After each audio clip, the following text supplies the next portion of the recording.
We've been discussing the American Civil War, which lasted from 1861 until 1865. It was the deadliest conflict in all of American history, in which about 620,000 Americans lost their lives. We briefly went over the very end of the war as Grant caught up to Lee at Appomattox and Lee surrendered, and then Confederate sympathizer and sometime spy John Wilkes Booth assassinated American President Abraham Lincoln. Lincoln was followed in office by Andrew Johnson, who will preside over Reconstruction. But now that we've talked about the progress of war, from the first fighting at Fort Sumter in April of 1861 to the last surrenders in November of 1865, I'd like to take just a few minutes to contemplate what some of the bigger issues that the Civil War raises are in American history, and what impact will it have on the future of American life. Well, certainly one of the most important things, if not the most important thing to come out of the Civil War is the end of slavery. You know, before the Civil War, before the 1850s, your average white American who lived in, say, Pennsylvania or Kentucky probably wasn't very fond of slavery, but probably wouldn't have gone out of his or her way to take a stand against it. I think Lincoln himself was very representative of this view in that he hated slavery, but he thought that he had no right to interfere with it, and he mostly just wanted to make sure that slave owners couldn't bring enslaved people out west to take lands from what he saw as hardworking, deserving, poorer whites. By the end of the Civil War, no one could argue that African Americans, especially in the North, did not deserve citizenship. Throughout the Civil War, African Americans proved their importance to the nation time and time again, especially through their military service in units like the 54th Massachusetts, for example. And so for the approximately 4.5 million enslaved people who lived in the South, they now had their freedom.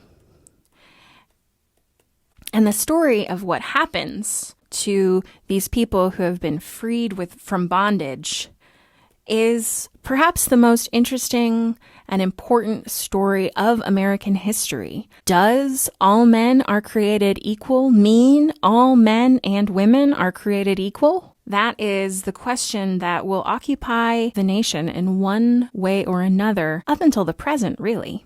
Another major important takeaway from the Civil War is that the Civil War represented a movement in the United States from a union of states to a nation. And you can even see how Abraham Lincoln's thinking on this changes over the course of the war. He starts to even use the word nation more and more. Throughout the early part of the history of the United States, you see this balance of power between states and between the federal government really shifting all of the time. You see things like the nullification crisis in the 1830s when South Carolina said, we don't like this tariff. We think that as a state, the union is composed out of the consent of the individual states, and therefore the state has the right to nullify a law it doesn't agree with. The same sort of situation happened in 1860 over slavery. The southern states believed that Lincoln would outlaw slavery and thought that it would be more important to secede as a group of states protecting, in their words, their states' rights than to be subject to the laws of the nation. Well, the Civil War ends that kind of thinking. In fact, you even see it from how people write the name of this country. Frequently, it might have been said before the Civil War, these United States. Right? It's a group of states that are united. After the Civil War, it becomes the United States. One nation, indivisible. And so this is the moment when the federal government really begins to grow. During wartime, the North had to really organize as a nation to provide resources for their populace and for the soldiers. And so the president gained powers that he had never had before, and the federal bureaucracy itself grew a great deal. And you're going to see this throughout the 20th century, really up until the 1970s, that the federal government in the United States is going to have more and more power.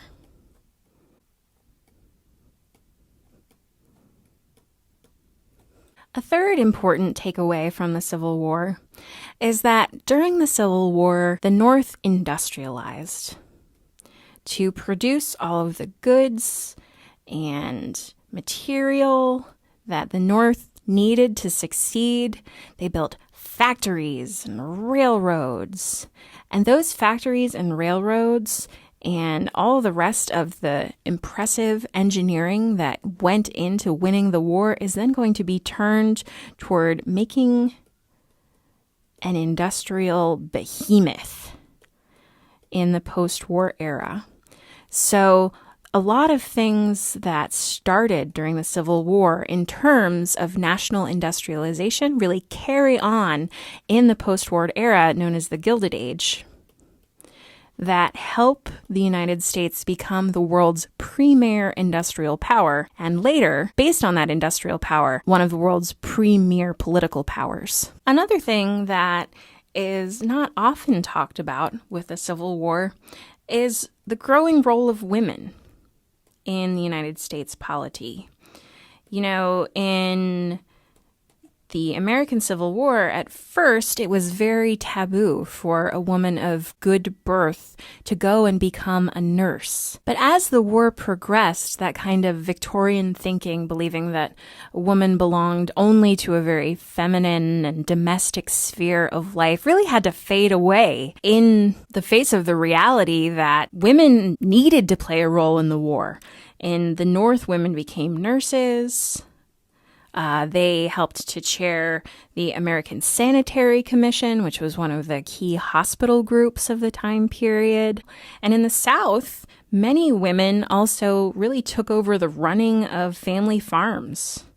As white men went away, white women, poorer white women, for example, would be in charge of a farm themselves. A white woman who belonged to a slave-owning family herself would then have charge of enslaved people. So women took a much more leading role during the Civil War. After the Civil War, some of that falls away. In fact, there's a really difficult moment in the movement for women's rights when, in 1870, the 15th Amendment granted African American men the right to vote, but not women. And so the women's movement will take some time to regroup in the late 19th century. But the Civil War, like many later wars, brought women outside the home. And after the war, they were not anxious to go back there. They became involved in many charitable organizations, often known as social housekeeping, as women do more and more things outside the home, which will eventually grow into the women's movement of the early 20th century and lead to women getting the right to vote. This is just a small sampling of some of the major impacts that the Civil War had on the United States. Often when we think about United States history, we think about it cutting off at the Civil War. Most college courses or high school courses are organized the U.S.